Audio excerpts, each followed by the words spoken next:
Hello friend, आप सभी का हमारे YouTube channel DK India first पर एक बार फिर से बहुत बहुत स्वागत है।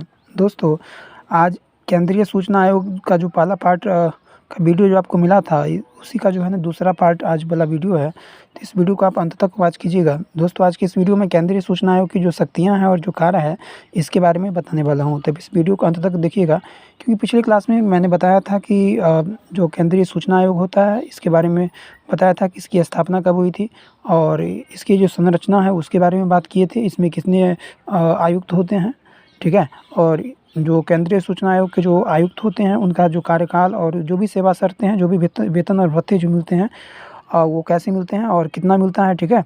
ये सब के बारे में बात किए थे और आपको बताया था कि जो मुख्य जो निर्वाचन आयुक्त होते हैं या जो भी आयुक्त होते हैं, उनकी नियुक्ति राष्ट्रपति के द्वारा किया जाता है और इनको जो है ना राष्ट्रपति के हुई हटाने का अधिकार है, लेकिन जो है ना वो कैसे हटा सकते हैं, किस प्रोसेस के तहत, ठीक है। तो सब के बारे में बात किए थे, ठीक है। आज की वीडियो में आपको शक्ति और कार्य बताने वाला हूँ जो केंद्रीय सूचना आयोग के जो भी आयुक्त होते हैं। चलिए शुरू करते हैं। देखिए, पहला लाइन इसमें कहा गया है कि केंद्रीय सूचना आयोग के कार्य एवं शक्तियाँ इस प्रकार है। केंद्रीय सूचना आयोग का यह दायित्व बनता है कि वह किसी व्यक्ति से प्राप्त निम्न जानकारी एवं शिकायतों का निराकरण कर सकता है। जन सूचना अधिकारियों की नियुक्ति न होने के कारण किसी सूचना को प्रस्तुत करने में यदि असमर्थ रहा हो, ठीक है। चलिए हम लोग आगे जानते हैं। आगे दोस्तों इसमें कहा गया है कि उसने चाही गई जानकारी यदि देने से मना कर दिया गया हो, ठीक है। उम्मीद करते हैं कि आपको दिख रहा होगा, ठीक है।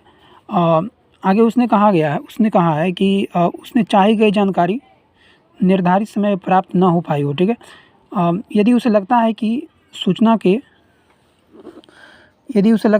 सूचना के एवज में मांगी गई फीस सही नहीं है, यदि उसे लगता है कि उसके द्वारा मांगी गई सूचना अपर्याप्त, झूठी या भ्रामक है तथा सूचना प्राप्ति से संबंधित कोई अन्य मामला है, ठीक है।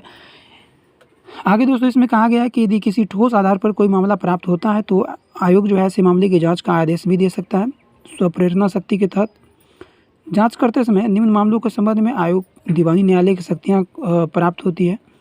वह किसी व्यक्ति को प्रस्तुत होने एवं उस पर दबाव डालने के लिए समन जारी कर सकता है तथा मौखिक या लिखित रूप से शपथ के रूप में साक्ष्य प्रस्तुत करने का आदेश भी दे सकता है। तो ये सब जो है ना शक्तियाँ प्राप्त होती है।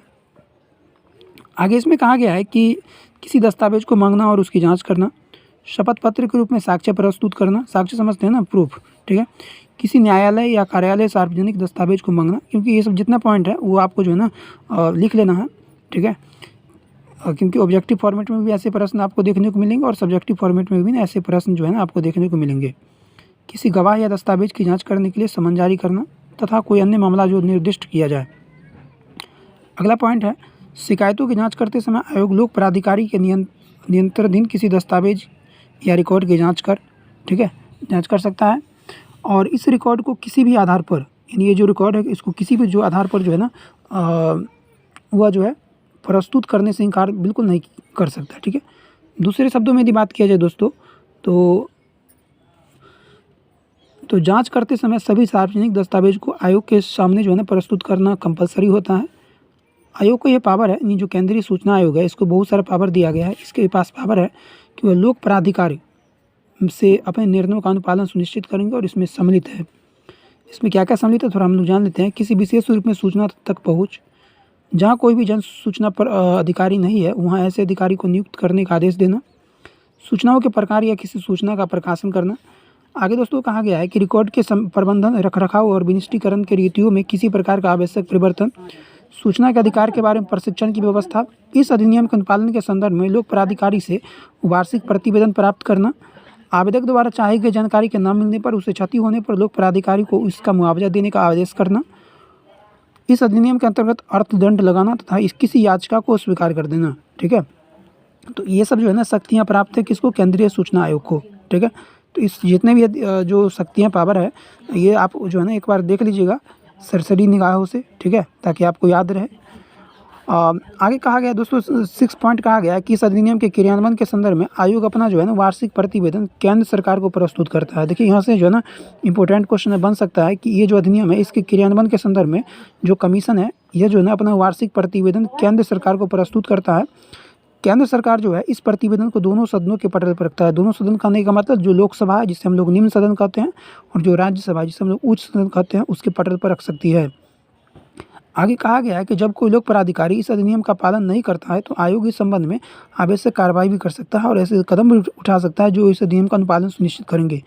इन्हीं इस ये जो है ना पावर, ये सब पावर जो है किसको प्रदान किया गया है? केंद्रीय सूचना आयोग के पास ये पावर है कि लोक प्राधिकारी इस अधिनियम का यदि पालन नहीं करता है तो उसके खिलाफ जो है ना वो जो कमीशन है, जो केंद्रीय सूचना आयोग है, जो सेंट्रल इन्फॉर्मेशन कमीशन है, वो जो है ना एक्शन भी ले सकती है और कोई जो है ना अनुशासनात्मक जो है ना कदम भी उठा सकती है, ठीक है, कार्रवाई भी कर सकती है। तो ये सब पावर था और यहाँ पर जो है ना कुछ कार्य भी मेंशन थे, ठीक है। तो ये सब जो है ना आप देख लीजिएगा। अब देखिए कुछ इंपॉर्टेंट यहाँ पर क्वेश्चन बन सकते हैं कि क्वेश्चन ऐसे आएगा कि केंद्रीय सूचना आयोग जो है ना किस मंत्रालय के अंतर्गत आता है? तो कार्मिक मंत्रालय। वित्त आयोग किस मंत्रालय के अंतर्गत आता है? तो वित्त मंत्रालय के अंतर्गत। संघ लोक सेवा आयोग कौन से मंत्रालय के अंतर्गत आता है? कार्मिक मंत्रालय के अंतर्गत। अंतर्राज्यीय परिषद कौन से मंत्रालय के अंतर्गत आता है? गृह मंत्रालय के अंतर्गत। कर्मचारी जो चयन आयोग जिसे आप लोग एसएससी करते हैं, यह जो कौन से मंत्रालय के अंतर्गत आता है? तो कार्मिक मंत्रालय के अंतर्गत। इसी तरीके से राष्ट्रीय अनुसूचित जाति आयोग, राष्ट्रीय अनुसूचित जनजाति आयोग, केंद्रीय सतर्कता आयोग, क्षेत्रीय परिषदें, इस तरीके से बहुत सारे जो है ना आयोग है, निकाय है, कौन कौन से मंत्रालय के अंतर्गत आता है वो आप देख लीजिएगा, ठीक है। ऐसे मैं आपको बता दिया हूँ, आप जो है ना इसका स्क्रीनशॉट लेके आप जो है ना इसको याद कर लीजिएगा, ठीक है, क्योंकि केंद्रीय सूचना आयोग के बारे में बस यही सब था, ठीक है। और जो इसका जो मुख्य पार्ट है आपको मैं बताया था पहले वीडियो में, पहले पार्ट में, तो वो ज़्यादा इंपॉर्टेंट है, आप उसको जो है ना अच्छे से और एक बार वॉच कर लीजिएगा, देख लीजिएगा। और इसके रिगार्डिंग किसी भी तरीके का आपको आपके मन में डाउट है या प्रश्न बनते हैं तो आप कमेंट के माध्यम से पूछ सकते हैं। फिर मिलते हैं अगले वीडियो में कुछ नए टॉपिक के साथ। आज के लिए बस इतना ही, तब तक के लिए धन्यवाद, नमस्कार।